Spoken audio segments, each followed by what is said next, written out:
April 6, 2021.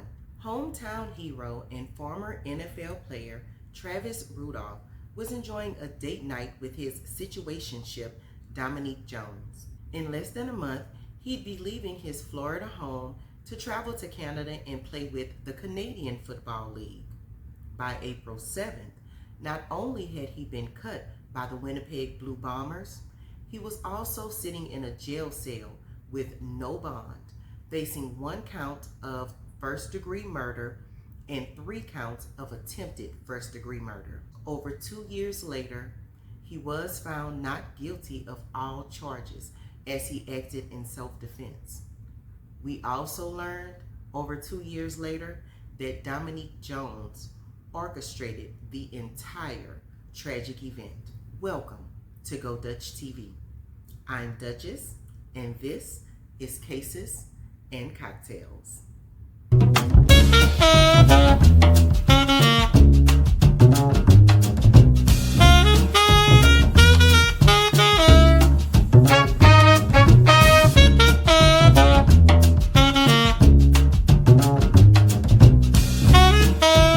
Duchess said give y'all this disclaimer. This video is for entertainment purposes only. All statements and information relayed was obtained from various news and media outlets available on the internet and personal opinion. Law school never saw her, nor is she a journalist. Everything is alleged, or allegedly. Enjoy the video. Travis Deontay James Rudolph was born September 15, 1995, to parents Daryl and Linda Rudolph in West Palm Beach, Florida. The youngest of 3 children, his dad, Daryl, is the person who got him into football. When Travis attended Cardinal Newman High School, he was an absolute standout. His high school football coach commented that while he was not the most athletic, his drive and his determination is what made him a star. By the end of his high school career, he was ranked the #1 high school wide receiver in the country. That honor blessed him with 32 college scholarship offers. He chose to attend Florida State University and play with the Seminoles. While attending FSU, he once again was a standout. His presence was felt on the field, and he set several records for the school. In 2016, Travis again gained national notoriety when a photo at a Tallahassee middle school went viral for all the right reasons. While at the school with his teammates, he noticed an 11-year-old sitting having lunch at a table all by himself. This student was Bo Paskey. Bo has autism, and up until that point, every day, he'd eaten lunch by himself. Travis went and had lunch with Bo, and they became friends. A photo was taken that went viral. To this day, Travis, Bo, and Bo's mom are still friends.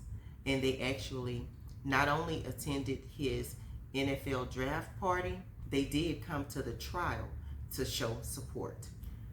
Travis and his best friend and roommate, Dalvin Cook, both entered the draft in 2017. Travis was in his junior year and had the full support of his dad and his coach to enter the draft. Just a few days before the draft, one of Dalvin's family members received a phone call from Linda Rudolph, Travis's mother. As they were all at Travis and Dalvin's apartment, this family member assumed the mom needed to speak to Travis, so she passed the phone to Travis. His mother was unable to speak to him and asked him to please put Dalvin on the phone.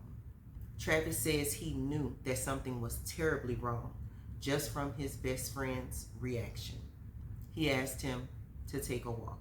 Travis learned that his father, who was working maintenance at a club, had been accidentally shot in his neck. They did not expect him to make it. Travis was present when the decision was made to take him off of life support. Just a couple days later, he entered the draft. His best friend and former roommate, Dalvin Cook, was drafted in the 2nd round by the Minnesota Vikings. Travis went undrafted. but that did not stop him. Before the season started, he'd been signed by the New York Giants. In 2018, Travis was released by the Giants, but he was not unsigned for long. In 2018, he was picked up by the Miami Dolphins, and now the Florida boy was back home. However, tragedy struck again when on his first day of practice with the team, the actual day that he signed, he practiced and tore his ACL. Shortly thereafter, he was cut by the Miami Dolphins. By 2020, Travis was back in playing form. He was able to land a contract with the Canadian Football League. However, this was 2020 and the season was postponed due to the panorama. That is when Travis met Dominique Jones.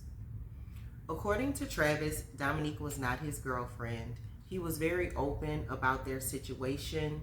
He didn't feel he was ready to have a relationship because he'd had a relationship that towards the end he learned the girl that he was with was not at all the girl that he thought he knew. He wanted them to be friends, then best friends, before he gave the title of girlfriend to her or wanted to be labeled her boyfriend. Now, Miss Dominique, she was quite a piece of work. Travis worried that he'd have a girl that was not the girl he thought she was, and that is exactly what he found himself with. Dominique had a whole ass husband, and she said on the stand during the trial, she did not feel that that was her personal business to tell, that she was married. But in the meantime and in between time, Travis was totally unaware. He thought he'd met the girl that could be his girlfriend, and they continued a relationship. Approximately 1 month before the events that took place on April 6, 2021, Dominique had a BBL. In the month following her procedure, she and Travis were not able to see each other very often, and he was traveling down to Miami, going to an NFL facility training. Dominique says she was a little suspicious about what he was doing, and I guess she had a right to be suspicious. NFL players are NFL players, but again, she was not his girlfriend. On April 6th, because they hadn't seen each other in about a month, she came to his home and they were supposed to go to see a movie. She showed up about 15 minutes after the movie was scheduled to begin, so they decided instead they'd see a later movie, and they went to the store, got a bottle of Patron, and they played a game of Uno. Whoever the loser was had to take a shot. Speaking of shots, I did not say what I was drinking. I really don't know what it is. I kind of made it up. So what we have here is 1 shot of peach vodka, a couple peach slices topped off with champagne. I guess it's a twist on a French 75. We'll call it a peach 75. How about that? If there is a name for this drink, let me know. But I will get in my kitchen and mix some stuff up, okay? So, Travis and Miss New Booty are having shots, playing Uno, and Travis's brother comes home. After the death of their dad, Travis's brother, DJ, or Daryl Jr., moved from his home in his farm in Alabama to come and help care for their mother, Linda. She had trouble sleeping. She was just going through. She lost her life partner. Her daughter was married and had children of her own, but her sons were there to take care of her. So DJ comes home and Travis goes outside because DJ wants to show him what's going on with his car. While Travis is outside, Dominique goes through his phone. A few months earlier, he had given her his password, and Dominique was suspicious because they hadn't seen each other. He'd been in Miami a lot, so she went through his phone, and she found text messages between he and a girl named Kyla. Now, she knew of Kyla, but Travis did tell her that Kyla wasn't a girl that he had a crush on, which is the true story. He told her that Kyla was someone who worked with an NFL program that helps injured players get up to $500,000 a year while they're trying to get back into the NFL. When she saw the text messages, she was super suspicious, as she should be. Now, that is right about where any parts of her being right end. Travis comes in, he sees Dominique with his phone, and Dominique blows a whole ass gasket. As she has his phone, she FaceTimes Kyla, and she stands to the back. So Kyla can only see Travis. She and Travis have a brief conversation, which really doesn't give her the information she needs. So when the phone call ends, she is flipping out. Travis says to her, well, since you're doing all this with my phone, let me see your phone. Then things escalate severely. She hit him in the head with one of his high school trophies. She swung on him multiple times. She slammed his phone to the floor, totally breaking it. He couldn't even open it. She goes into the living room and smashes his PlayStation on the floor. The entire time, he's only blocking hits as best he can and trying to get her to leave his house. Both he and his brother are trying to get her to leave. But this isn't the first time that Dominique laid hands on Travis. On Valentine's Day, his mother witnessed her go ham all upside Travis's head. Now, Travis stated several times during the trial and in interviews that he did after the trial, he took those licks and he felt bad and that he deserved it because he knew he had a crush on Kyla and he lied to her about who Kyla was. Let me say this. Domestic violence is domestic violence, whether the victim or perpetrator are male or female. Dominique is an abuser. Like many domestic abuse victims, Travis blamed himself. He felt he deserved it. He was more upset that she broke his PlayStation. Even though she wasn't his girlfriend, he said he had love for her and he could understand she felt disrespected. I don't think to this day he really understands he was a victim of domestic abuse. The incidents between the two were so regularly occurring that a neighbor that testified in court said that he told Travis's brother he needs to get rid of this bitch. The neighbors often witnessed Dominique just beating Travis up and him taking it. He said his mom taught him not to hit a woman. His mama should have taught him to call some girl cousins that was about that life because... Anywho, they're both arguing with one another. They're shouting at one another. He's trying to force her to leave the house. His brother is trying to force her to leave the house. And during the trial, we did get to see ring cam video from the Rudolph home that showed Dominique putting a whole combination on the back of Travis's head. He was trying to go back into the house and his brother had locked him out. As he's trying to get in the house, Dominique is throwing hands for real. Like she wasn't slapping, she was hitting him to hurt him. When his brother DJ opened the door, Travis told her, you know what, go and get your liquor, go get your stuff, you have to go. Dominique went in the house, she got her bottle of Patron, she came out while he is bending her off, trying to push her away. She slipped and immediately bounced right back up. Maybe it was the new booty. She hopped right back up like a jack in the box. She then went and picked up a brick that was part of the landscaping in his mother's front yard and headed toward his vehicle. At this point, he and his brother were able to wrestle the brick away from her, and she went upside his head with a Patron bottle. Now the brother has had enough. Travis himself has had enough. And they are like, you have to go. Dominique leaves, and somehow, some way, the windows of his BMW truck were crashed in.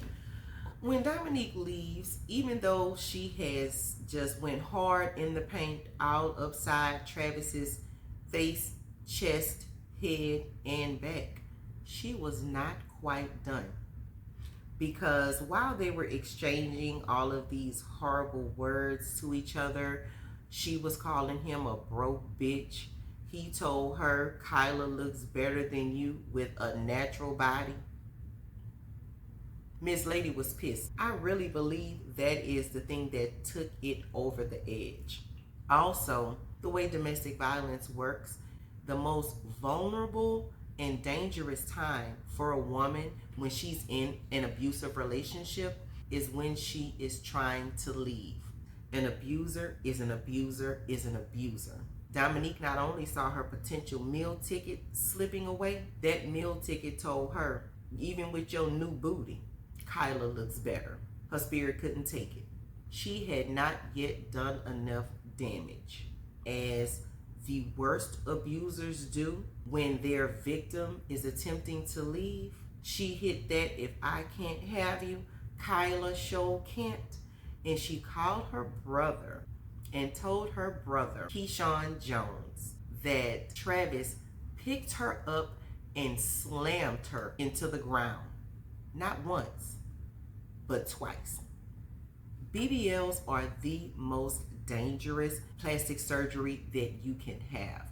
So hearing that your sister got picked up and slammed to the ground twice by a former NFL player, that may upset you. The ring cam footage did show her slipping and falling, but it was because she was windmilling and Travis was trying to push her away. The bitch slipped. At no point did Travis pick her up. Not one time, nor two times.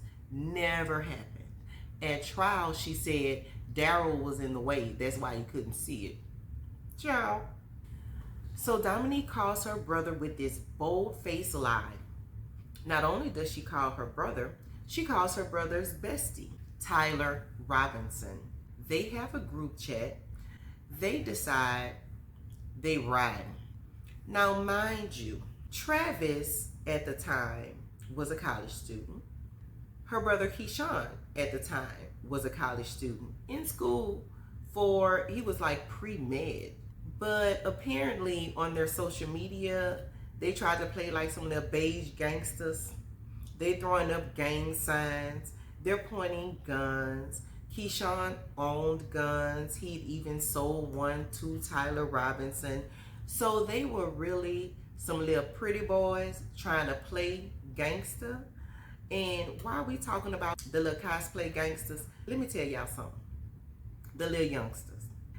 If you have to round up a posse to fight somebody, you are not a gangster. If you can't fight one-on-one and take your lick if you lose, you are not a gangster. If you can't fight, you're not a gangster. If you lose a fight and go and get a gun, you're not a gangster. You're not. I don't know when or how the game changed and gangsters became little boys who can't swing a lick, wouldn't bust a grape in a fruit fight unless they had a whole clique of niggas with them. I don't know when that became gangster, but trust and believe anyone my age or older, probably a little bit younger, we smell pussy. You just a little boy that can't fight and you need your friends and your guns to do something. You're not a gangster. You're not a gangster.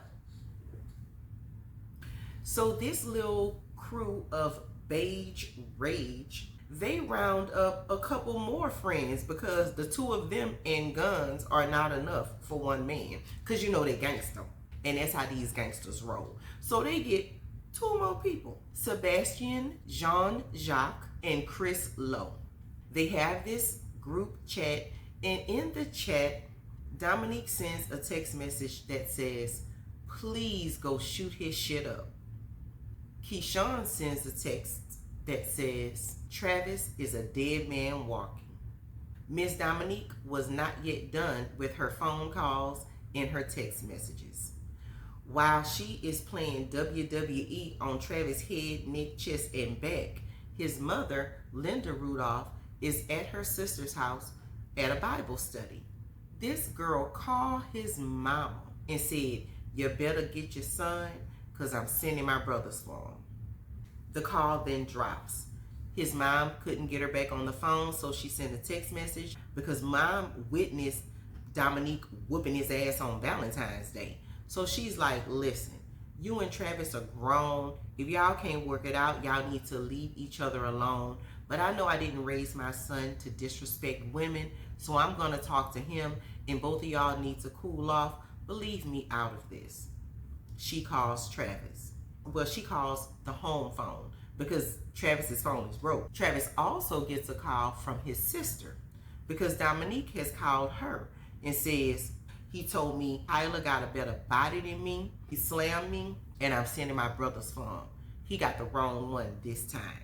So both Travis's mother and his sister are calling the house like, "What the hell is going on with you and Dominique?" He's telling both of them, "Don't worry about it. She's upset.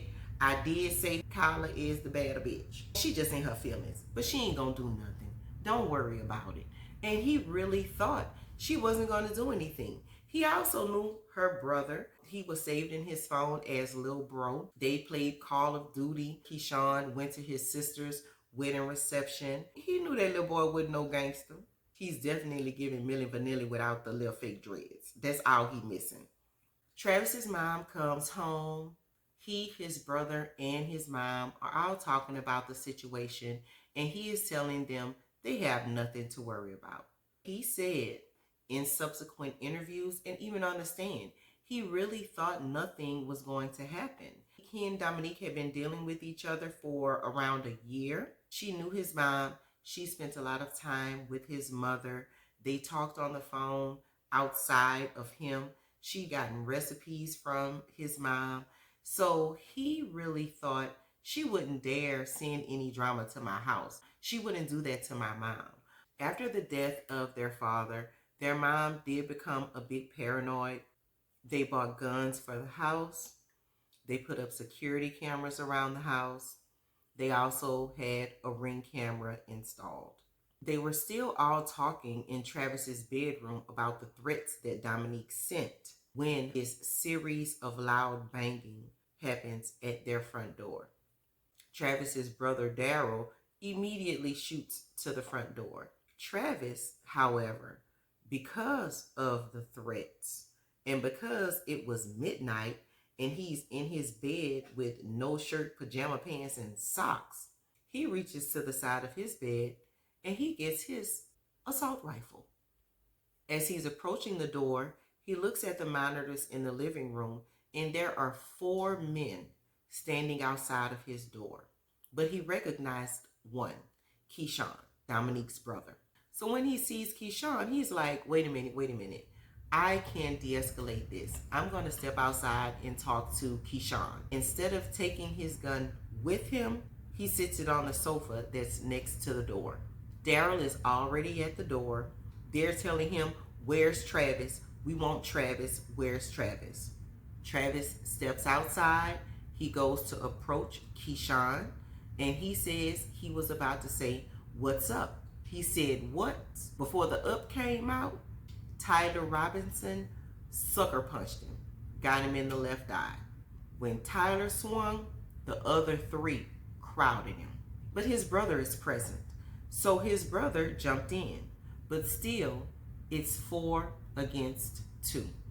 So they're fighting all over the front yard. There's a lot of noise. A neighbor across the street, the same neighbor that was like, that bitch Dominique need to go about her business. That ain't no good. Your brother is too good for her. She trash. She lay hands all the time. I done dealt with women like this before. Nothing good is going to come from this. Well, that neighbor, he said on the stand, it was such a brawl that he went and got his own gun because he was afraid. At different points in the fight, Travis was kicked, stomped, beat, even choked.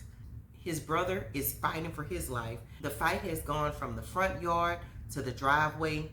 The brother is now down the street fighting. Travis is fighting with Tyler and one of the other gentlemen that he did not know. He notices Tyler go into his front pocket and start to pull out a firearm. As soon as he saw that firearm, he got up and booked it into his house. And he got that good NFL player speed.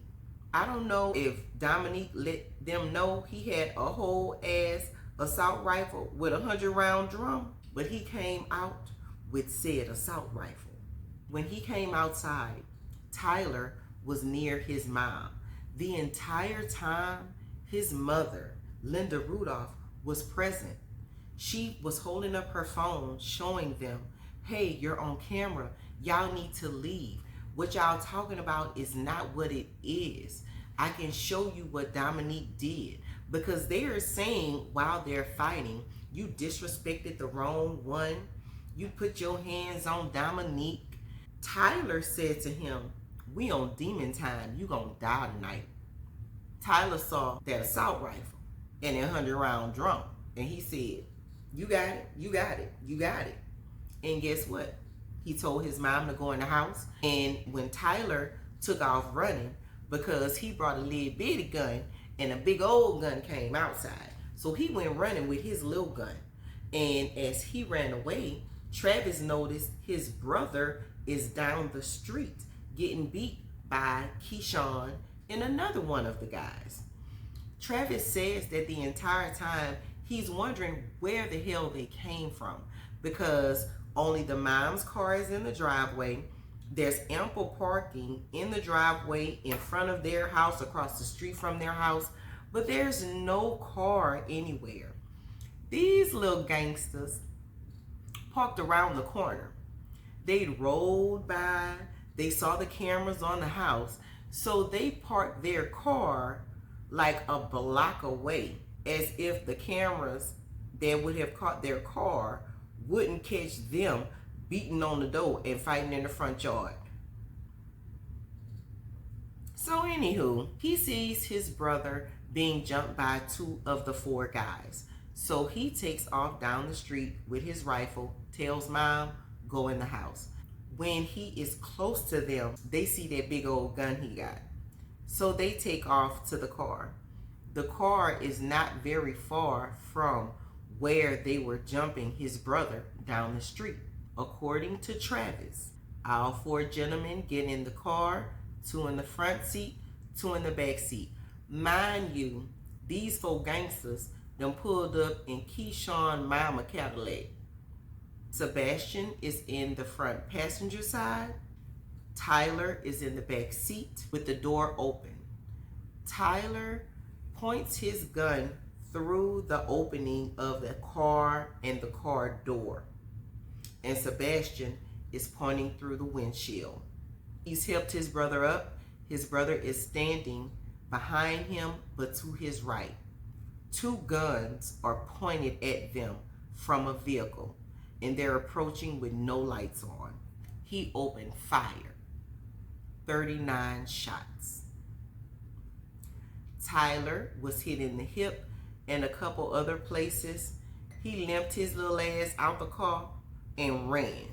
The other 3 gentlemen took off in Keyshawn Mama car. And here is another PSA. Duchess, you're not a gangster if you have to borrow your mama car to go on a who ride, you're not a gangster. You're a dependent. You're a child. Your mama probably still buying your drawers and your deodorant. Stay in the child's place. But Travis put them in their place that night. Now we have the 4 horsemen minus 1 fleeing the scene. Tyler took off running through the neighborhood. DJ, Travis's brother, gave chase. Travis said during the trial he has no idea why his brother did that. To this day, he feels he's a maniac for doing that. But everything happens for a reason. We'll get to that reason and why it was a great thing that DJ did chase Tyler in just a moment. At a certain point, The car that had been shot multiple times, along with two of the passengers, this car comes to a stop. In interviews after the trial, Travis says he really doesn't think that the car broke down and stopped. In hindsight, after watching the trial and learning all that I have learned since then, I'm a bit suspicious if the car actually broke down and stopped, or if they just found a place to ditch their weapons. Nevertheless, the car comes to a stop outside of an abandoned or closed auto salvage yard that has a very, very, very tall fence. A 911 call is made, and we hear a seemingly distraught person saying Travis Rudolph just shot their friend, that they went to the house to talk to him, and he came out fighting, and as they tried to leave, he shot at them. The car was shot up. They didn't know where one of the friends were, and the friend that was in the front seat was shot and died. After the trial, both Travis and his attorney, Mark Shiner, did multiple interviews, and one interview was with a YouTuber by the name of Brandy Churchwell. Mark Shiner actually did an interview with her. She was streaming this trial, and they played the 911 call when Keyshawn is on the stand. And Keyshawn is the person who made the 911 call from his friend's phone, because they all put their phone in a bag in the trunk because they didn't want their phones on them. You know, they trying to be premeditated. The little hit squad that Dominique sent. They parked around the corner, they put their phones in the trunk. But one phone was in the car, and this is the phone that Keyshawn used to call 911. What Brandy played on her channel with Mark Shiner listening, she and her subscribers heard someone in the background saying, "Throw it, throw it." I listened to it myself.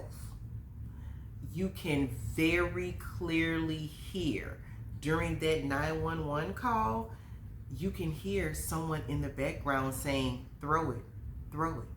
Now, Keyshawn makes this 911 call, and child, when they playing it, he bent to the side, his head down. He's just so distraught you can't see his face or anything he's going through. They all testified with necklaces or chains. I'm gonna call them necklaces because they some little girly boys, girly boy gangsters. They are all wearing necklaces with Sebastian's name on it. But this 911 call very clearly demonstrates the ride from Travis's neighborhood to where that car either killed or they stopped it to get rid of all of their guns. They definitely put a little story together, because they made it like they showed up to play dominoes and Travis came out swinging with a gun. And when they ran, he started shooting. And that is literally how the 911 call goes. So the 911 operator, of course, immediately dispatches help. And one officer who during the trial, we the public did not get to see or hear any of this. He testified, I don't want to say in disguise, they call him a hidden witness. This trial was the first time that I've ever heard the term hidden witness. In court, they put up screens so that the people that were in the gallery could not see this person at all. Only the attorneys, the judge, the jury, and the bailiff and court reporter were actually able to see this person.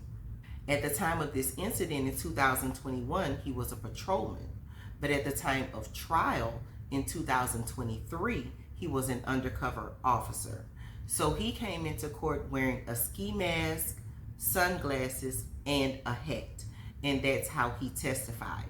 All cameras had to be turned off when he was testifying. This patrolman was the first responder on the scene, and he wrote a very good report. And what he said on the stand is that he passed by this Cadillac.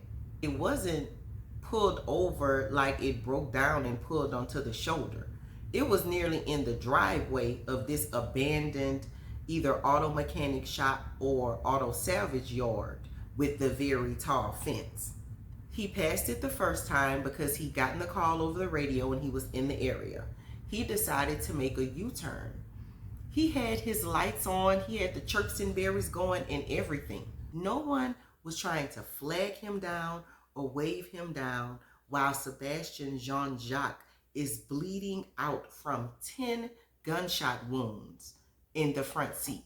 No one's trying to get his attention. But when he made the U-turn, his lights caught sight of two figures by this tall fence. The figures at the fence are what caught his attention. So he speeds up to the car and he's like, "Do you guys need help?" And Keyshawn's like, "Yes, my friend is shot in the front seat." But mind you, on the 911 call, he's like, I see police. I see police. But what we know is he was just looking at the police like he was watching videos. He wasn't trying to get their attention at all because they were getting rid of those guns. So now help is on the scene. Body cam footage was shown from this officer, the first responder. He worked very, very hard to save Sebastian's life. But Sebastian had been hit 10 times by an assault rifle. And his friends drove past the hospital and landed at a salvage yard. There was nothing that could be done. Sebastian Jean-Jacques was pronounced dead at the scene at the age of 21. Now, back at the scene of the crime, Travis is caught up to his brother. He sees Tyler jump a fence. He grabs DJ and he's like, "Let's get home." He's gone. They go back to the house. His mom speaks to his sister. He says on the way to the house, he saw helicopters. They heard the sirens. They decided not to call the police. He put the rifle on the top shelf of his closet because he knew the police were coming. And as a black man in America, after a shooting, he didn't want the gun to be anywhere in sight when the police showed up at his house. His brother-in-law, his sister's husband, is a former FBI agent. They'd spoken on the phone. The sister came by and they were like, "Do not talk to the police without an attorney." And as the sister and her husband are leaving the neighborhood, the police thought she was helping Travis to escape because, you know, Keyshawn, gangster that he is, he gave Travis's first name, last name on the 911 call. Now, I am not a don't snitch person. I think that people have confused what snitching really is. It probably happened right around the area that these new gangsters who can't fight and need friends and guns for a fist fight, it probably happened right around there. In my world, and I'm not like no gangster, I'm just saying, a snitch is someone who does a crime and tells on the other people that did the crime with him, or tells on other people to get a better deal for themselves. That's a snitch. These days, child, a snitch is if you get shot and you say who shot you, you're a snitch. I just find it odd, very, very odd, that soon-to-be Dr. Keyshawn the gangster, who rounded up this posse to avenge his sister's honor, got on the phone and gave first name, last name, neighborhood, everything for the person whose house they rolled up to 4 deep. Here's another PSA. You're not a gangster if you brought a gun but somebody else brought a bigger gun and you didn't shoot first and then you tell on them. That's not a gangster. I'm going to give you snitch. I'm going to give you snitch, Keyshawn. You better stay your little pretty ass in school here, because if you ever get arrested, you're going to be somebody's girlfriend. They're going to fight over you. Sit your little ass down somewhere. Go study. That's what you should have been doing. So when police arrive at Travis's house and on the loudspeaker, they tell him to come out walking backwards with his hands up. That is what he does. He is immediately handcuffed, put in the back of a police car where he stays for hours because they were changing shifts. So he actually got moved from one car to another. He was never questioned. His brother was never questioned. His mother was never questioned. His mom said, Linda Rudolph, he did it in self-defense. They were never interviewed by the police.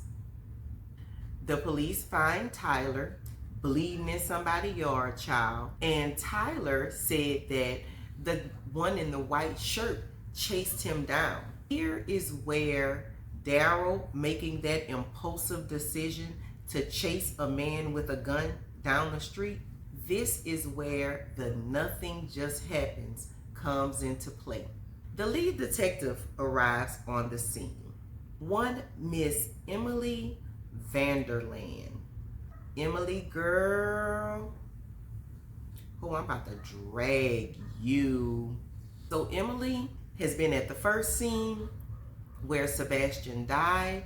Emily is now at the house, and Emily has already determined that Travis is just shooting people for no good reason. When she finds out that one of the perpetrators chased Tyler down the street into the neighborhood, a canine officer was called in with his dog that can sniff out guns and ammunition. They were looking for a gun that they thought either Travis or Daryl had. Instead, they found Tyler's gun. What the hit squad is telling the police, they had no guns. They showed up, Travis beat them up, then shot them up. So they have this gun, and they're like, oh yeah, they think they've done their big one. The investigation pretty much ends right there. This incident happened at midnight. Travis was in jail at 4 a.m. with no bond. Travis was in jail for 1 year and 1 day before his attorney, Mark Shiner, was able to get him released on a $160,000 cash bond. Former schoolmates, coaches, many people who knew Travis and loved Travis contributed to his bond. A friend of his, who he has never named, covered his legal expenses.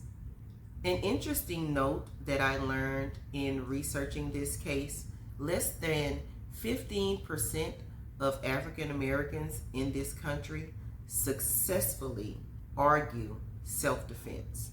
If you're thinking the way I was thinking, this is Florida. Stand your ground is like you can chase down a teenager when the police tell you not to, and when he defends himself, you can shoot him because you lost and say you stood your ground. In Florida, I think that only applies to certain people. You have to be the right complexion for that protection.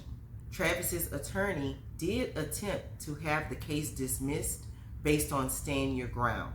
The stand your ground hearing in and of itself was a hot ass mess. The judge couldn't even remember who was Daryl and who was Travis. And Travis was the person in jail. One of the things that he said was Travis chased Tyler and it was Daryl.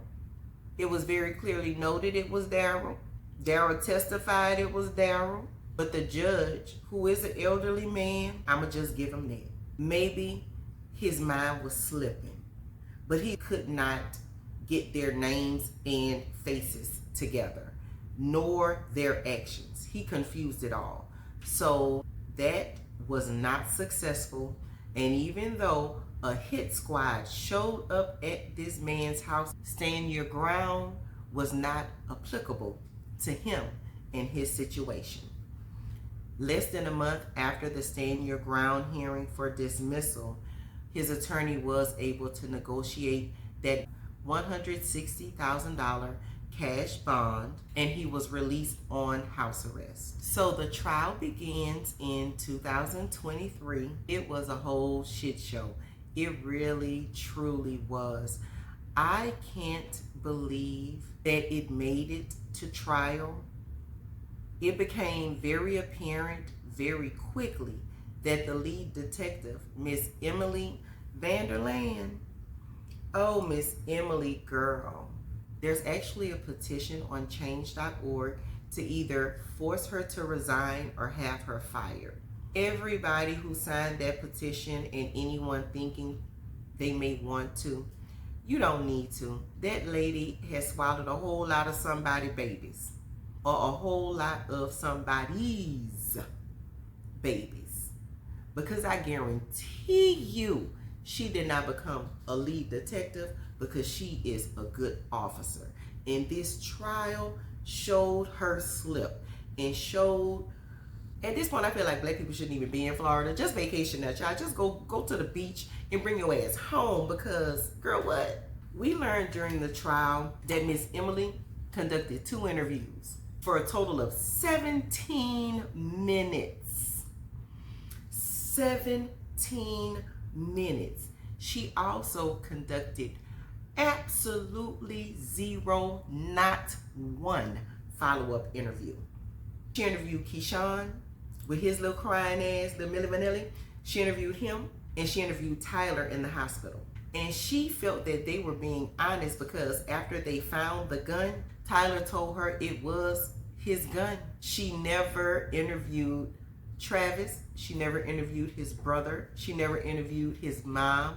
When Mark Shiner, Travis's attorney, asked her, "Did you read the first responder's report?" She said no. He told her what the first responder on the scene said, Mr. Undercover, about seeing 2 guys over at this super tall fence and them not being on the side of the road on the shoulder as if the car broke down, but literally being pulled in to the driveway. He asked her, there were county police and city police that were there on the scene. Did you get any of them to do a search of the area? She said no. Did you get anyone to search the fence? No. Why didn't you? This bitch said, I'm not going to waste the taxpayers' money going to look for evidence that I don't know exists. She said that out of her penis breath mouth. It was at that moment that I knew, oh no, Miss Lady. Oh no, you on your knees a lot and it's not for praying. That's how you became lead detective. Because if you have to know about evidence to go and look for evidence, bitch, why do you exist? Why is this your job? Do you understand that a detective is supposed to detect? An investigator investigates? I truly believe if you put a brown paper bag on her head, that hoe couldn't find her way out. She'll be lost. She'll just die in that bag. She'll age and die in that same brown paper bag that you put on her head. And I'm going to tell y'all, if you signed the petition, you did waste your time. If you want to sign, don't even bother. I'm pretty sure she's still swallowing babies because she still got her job. Even though she's not a good detective, I think she's really, really good at giving head. And that's all I got to say about that. Another thing that she said on the stand that totally blew me. Travis, in his mugshot, you can see that his left eye is swollen. It's on its way to a black eye. And we know that Dominique hit him in the head with a trophy and a Patron bottle. Travis's attorney asked if she took any pictures of Travis and his injuries. She said no, because she would need a photo warrant. Photo warrants are real, but photo warrants only come into play when you need to take more intimate photos. If there is perhaps a sexual assault case, and let's say the perpetrator has like a mole or a tattoo or a distinguishing mark in their nether regions, that's when you need a photo warrant. You need a photo warrant if it's a minor that needs to be photographed in an area that is not in plain sight. You do not need a photo warrant to take pictures of a suspect who was in a fight and then shot people. The only pictures of Travis are his mugshots. He was sitting in a police car for almost 4 hours. They could have taken screenshots because there's cameras in the police car. She did none of that. None of that. Which lets me further know her head game is on 1,000 because she still got a job. Not only does she still have a job, she was actually awarded like Detective of the Year. So Little Miss Sloppy Top did not destroy their case all by her lonesome. Oh no. No, she didn't. The star witnesses, Miss New Booty, Dominique Jones, Lil Millie Vanilli, her brother, Keyshawn Jones, Mr. I Wanna Be a Man, Tyler Robinson, and Chris Lowe. Oh my gosh. This was what totally threw me off during the trial. And this is what also let me know, Judge, you might want to retire. Because I think this nigga was playing like Scrabble or Price is Right on his laptop. He said at one point that he was a judge on duty for something, but he was paying attention. From the stand your ground hearing to here, I think he may be in the early stages of dementia. Because this nigga was letting any and everything go in his courtroom.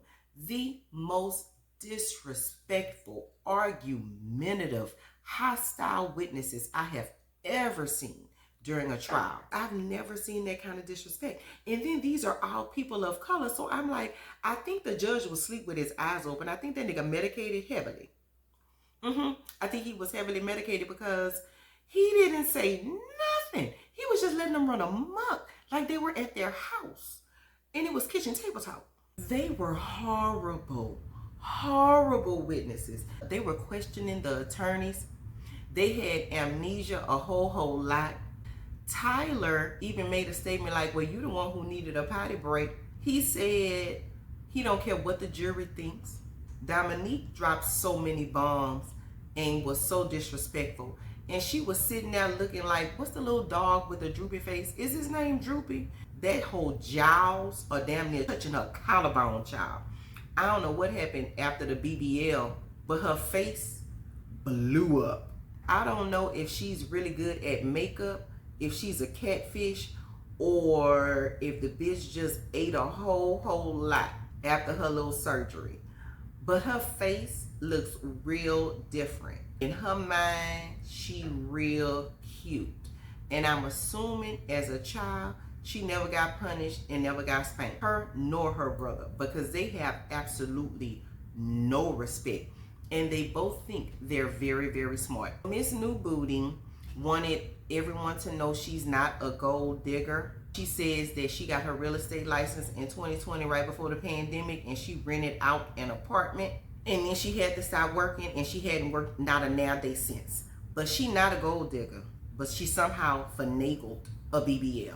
And they're not cheap. So girl, what? That was also where she dropped the bomb that she didn't tell Travis that she was married because he didn't ask. Miss New Booty also said on the stand, when she sent the text message to shoot his shit up, she didn't mean him. She didn't mean anything violent toward a person.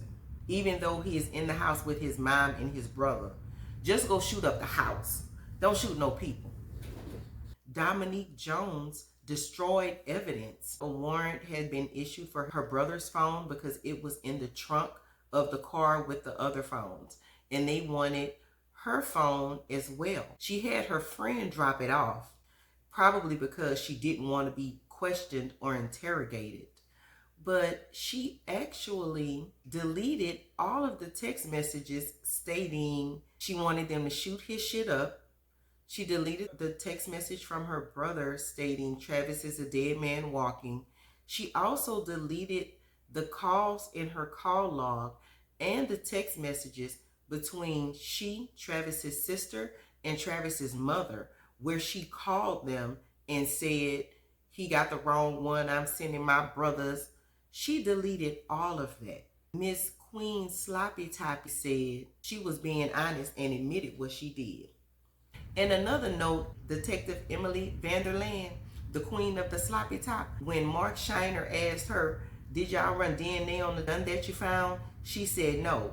He said, well, why not? Because We know Tyler has had amnesia for months now. If he come in here and say it's not his gun and you didn't take DNA from the gun, like, why would you not do that? This hoe said, again, not wasting the taxpayers' dollars, because he admitted that the gun was his. Mark also asked her, did you verify? Like, is there a database that you can compare like serial numbers to? She said no. I'm pretty sure that there is a gun database. Like, if you buy a gun legally, there is a database that the police have access to see who bought and sold a gun legally. But that's what Miss Sloppy Top said on the stand. She saved a lot of taxpayer dollars during the investigation, but she wasted a whole lot of them with this trial. Another thing that happened in the trial is the defense called a Dr. John Maricini, who was a former medical examiner and coroner, Harvard educated, top of his field, known nationally. He testified that the way that Sebastian's hand was postured, it appears he died holding a gun.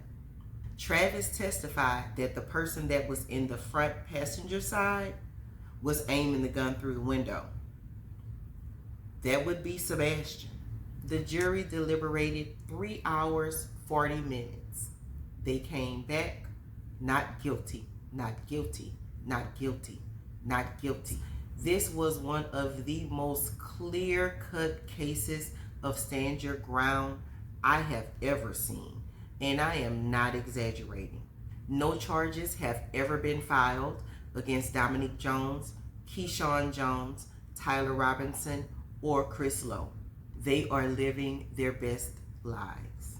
Interviews that Travis and his attorney did after the trial, he found out once Dominique finished testifying, she went to the prosecution and asked if she could talk to Travis. They relayed that to Mark Shiner. He went directly to her at the prosecution table and he said, "You wished the death penalty on my client. There is nothing else you can say to him." And she did, in fact.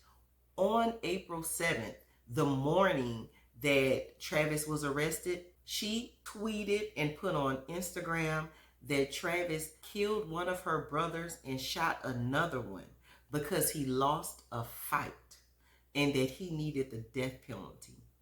And she tagged the CFL, the NFL, FSU. She started trying to use this for clout. Now she a nail tech. Who is going to buy a house from that bitch? Nobody. The district attorney's office did tweet that they were disappointed in the jury's verdict after the trial.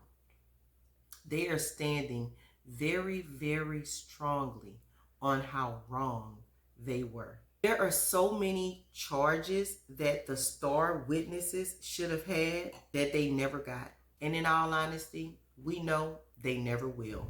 Since the trial, Travis says he, of course, has absolutely nothing to do with Dominique. He wants nothing to do with Dominique. If he saw her, he would pretend he didn't. He says he's not angry with her because she and her hit squad have to deal with what they did. I really wonder how Sebastian's family feels after sitting through the trial. A mother did lose a son, but her son allowed a woman to basically lead him to his death, playing gangster. Are they upset with Dominique and Keyshawn? Or do they still blame Travis?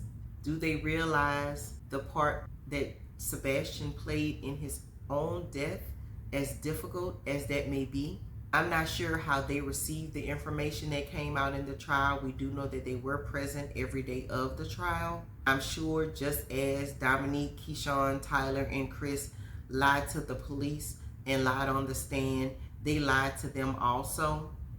They lost a son, they lost a brother. I do want to send my condolences to them but I do wonder how they feel currently. Have they accepted that truth? Because sometimes being in denial is just better. Ignorance is bliss. Travis, he says that the only person he's angry with still is the lead detective, Queen Sloppy Top.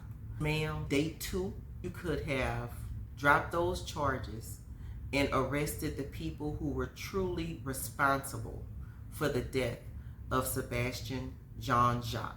Travis is still pursuing his football dreams. He was signed to the XFL in 2023, but in 2024, the XFL merged with the USFL to form the UFL, and he wasn't picked up. In 2024, he was again signed to a team in the Canadian Football League.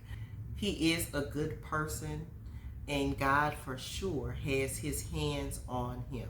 My prayers go out to Travis Rudolph, Daryl Rudolph, Linda Rudolph. I sincerely wish all the best for them, even though Dominique Jones, Keyshawn Jones, Chris Lowe, and Tyler Robinson did not face any charges. They will be dealt with. They may have escaped justice here, but there's another judge that they have to answer to. They also do have to deal with their own conscience and knowing what they did. So on that note, we're going to end this video. I do appreciate you guys for joining me for another episode of Cases and Cocktails. If you haven't already, please subscribe. Please like and share. Please comment. Talk to me. I talk back. Until the next video, be blessed, be fabulous, and be fearless. Peace.